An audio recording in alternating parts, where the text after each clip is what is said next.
They don't want people to learn about the part where the oppressed prevail or gain ground or win or change people's conceptions of what is right or just or what they are entitled to as a result of their birthright. They want those facets of history to be gone. I think they also do not want a discussion of elite criminal impunity. And that's something on this show we often refer to it, with regard to transnational organized crime, to people like Jeffrey Epstein or the Sackler family, these sort of billionaire high power individual. But, elite criminal impunity is also the Tulsa massacre of 1921. It's the unpunished white supremacist violence of the Red Summer of 1919. And it's George Zimmerman. I mean, it's this idea that due to your birthright, the color of your skin, the, place that you were born, and the laws that people have created to protect and elevate people like you and your rights over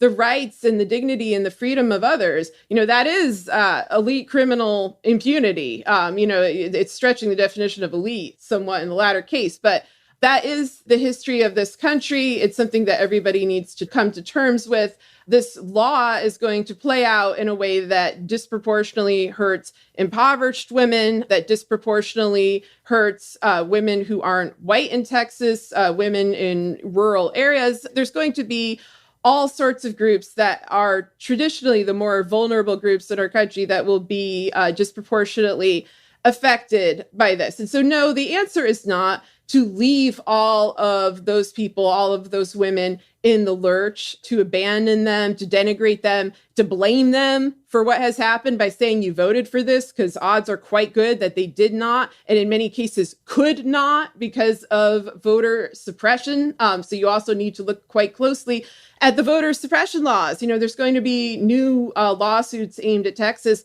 over that. But do not fall for this Republican rhetoric of secession. They want Texas to secede. They want to have their little oligarchies because they're easier to control that way.